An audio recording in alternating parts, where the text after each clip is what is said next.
This channel does not promote any violent, harmful, or illegal activities. All content provided by this channel is meant for an educational purpose only.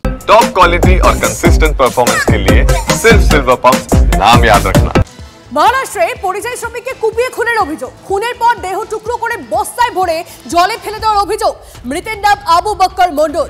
বেশ কয়েক বছর ধরে মহারাষ্ট্রের শ্রমিকের কাজ করতেন উত্তর চব্বিশ পরগনার বাদুরিয়া থানার নারায়ণপুর গ্রামের বাসিন্দা আবু বক্কর। স্ত্রীকে নিয়ে মহারাষ্ট্রের ভাসি থানার ওয়াসিগাঁও এলাকায় থাকতেন তিনি। 20 জুলাই সন্ধ্যার পর থেকে খোঁজ পাওয়া যাচ্ছিল না আবু বক্কর মণ্ডলের। মোবাইল সুইচ অফ ছিল। খোঁজাখুঁজির পর না পাওয়া গেলে স্থানীয় ভাসি থানায় অভিযোগ দায়ের করে তার পরিবার। এরপর ভাসি থানার পুলিশ তদন্তে নামে। মঙ্গলবার একটি ডোবা থেকে আবু বক্করের বস্তাবন্দি টুকরো দেহ উদ্ধার করে পুলিশ। পরিবার দেহ শনাক্তের পর ময়নাতদন্তে পাঠানো হয়। গতকাল রাতে পরিযায়ী শ্রমিকের কফিনবন্দি দেহ পৌঁছয় গ্রামের বাড়িতে। অভিযুক্তদের কঠোর শাস্তির দাবি তুলেছে পরিবার। আমার ছেলে বোম্বাইতে গেছে, ওই ছাইটি কাজ করতে গেছে, তা ওই সব তারাই খুন করেছে। খুন করে ওই বোম্বাইয়ে খাড়িতে রেখেছে, খাতার মধ্যে পুঁতে দিয়েছে। আমি ওদের শাস্তি চাই, ওদের ফাঁসি চাই। যেভাবে হত্যা করা হয়েছে, কেটে পিস পিস করে গর্তয় পুঁতে রেখেছিল। ওর যে যে খুনের সাথে জড়িত তাদের চরম শাস্তি চাই আমরা। হরিয়ানায় বাংলাদেশি সন্দেহে গ্রেপ্তার মালদার 7 জন শ্রমিক। ডিটেনশন ক্যাম্পে রেখে পুলিশের বিরুদ্ধে অত্যাচারের অভিযোগ। নথি দেখানো সত্ত্বেও ছাড়েনি হরিয়ানা পুলিশ, এমনটাই অভিযোগ পরিবারের। আমাদের ছেলে পিলে গেছে বিদেশে খাটতে গিয়ে এবার কাম করে আসছিল, রুমে এসে বসেছে। এর মধ্যে এসে বাংলা কথা বলছিল না কি বলছিল জানি না। এবার বাচ্চাটাকে ধরে নিয়ে যে ক্যাম্পে থিয়েছে, ক্যাম্পে ওখানে রাত্রে নিয়ে গেছে। কোথায় নিয়ে গেছে বলতে পারবো না, থানা নিয়ে গেছে কি কোথায় নিয়ে গেছে বলতে পারবো না। এবার ছেলে পিলেকে খাইতে দেয় না, কিছু দেয় না, অশান্তিতে রেখেছে। কোনো পানি নাই, খাদ্য নাই, কিছু নাই। ছেলেপিলে কিভাবে বাঁচবে? আমাদের ছেলেপিলে না খাটবে তো আমরা খাবো কি? আমার স্বামী নাই, আমার জমি জায়গা নাই, আমার কিছু নাই, আমরা কি করে খাবো? আমরা বিজেপি থেকে হুঁশিয়ার করে দিচ্ছি, এটা যদি গোটা দেশে বন্ধ না হয়, বিজেপি শাসিত রাজ্যগুলোতে বিজেপির মুখ্যমন্ত্রী যদি বন্ধ না করেন, তাহলে কয়েকদিনের মধ্যে কিন্তু ঘেরাও যাত্রা শুরু হবে। এবং বিজেপির যত মালদা জেলার বুকে যত জনপ্রতিনিধি আছেন, এমএলএ আছেন, সেখানে দাঁড়িয়ে আজকে এমপি আছেন বা সাধারণ নেতৃত্বরা আছেন, যারা তাদের বাড়ি ঘেরাও করবে সাধারণ মানুষ, পরিযায়ী শ্রমিকের পরিবারের মানুষ, তৃণমূল কংগ্রেসরা, এবং বাড়ির ভিতরে তালা লাগিয়ে বন্ধ করে রাখবো যতক্ষণ পর্যন্ত না এই সমস্যার সমাধান হচ্ছে। বাংলা ভাষা এবং বাঙালিরা নিরাপত্তা পাচ্ছে না করে ভারতবর্ষে, ততক্ষণ পর্যন্ত এই বিজেপির নেতাদেরকে যারা মানুষ খুন করার চেষ্টা করছে ক্ষমতার লোভে, তাদের বাড়ি ঘেরাও করে তাদের ঘরের ভিতরে বন্ধ করে দেন। মুর্শিদাবাদের নাম করে যারা যাচ্ছে বেশিরভাগই বাংলাদেশি। মমতা ব্যানার্জি বাংলাদেশি আর বাংলাভাষী এই দুটোকে গুলিয়ে দেওয়ার চেষ্টা করছেন, আর উনি বাঁচাবার চেষ্টা করছেন অনুপ্রবেশকারী মুসলিমদেরকে। সেটা হবে না।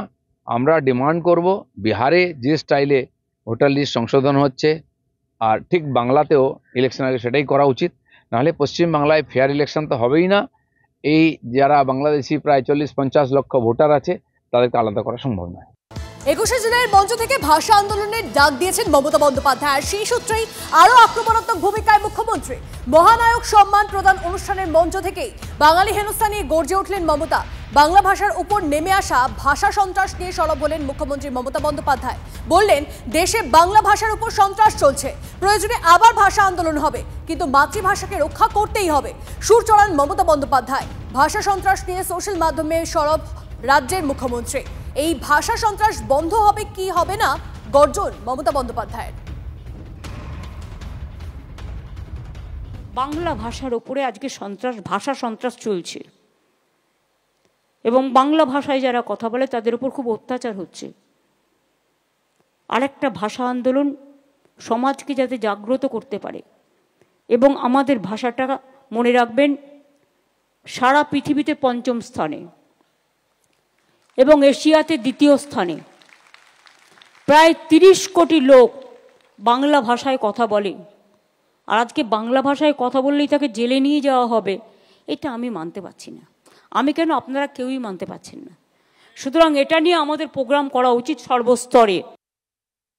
বাংলা ভাষায় কথা বলার অপরাধে পশ্চিমবঙ্গের বাসিন্দাদের বাংলাদেশি তকমা দেওয়া হচ্ছে। অভিযোগ তৃণমূল সাংসদ সামিরুল ইসলামের। পরিযায়ী শ্রমিকদের ভোটার কার্ড, আধার কার্ড, জমির দলিল থাকা সত্ত্বেও হয়রানি করা হচ্ছে। এদের মধ্যে অনেকেই বাংলাদেশে পুশব্যাক করা হয়েছে। অভিযোগ সামিরুলের। রাজ্য সরকারের হস্তক্ষেপে কিছু জনকে ফিরিয়ে আনা গেলেও বিজেপি শাসিত রাজ্যগুলিতে এই প্রবণতা বেড়েছে। দাবি পরিযায়ী শ্রমিক উন্নয়ন বোর্ডের চেয়ারম্যান সামিরুল ইসলামের। এই নিয়ে সংসদে সরব হবেন বলেও জানিয়েছেন তৃণমূল সাংসদ।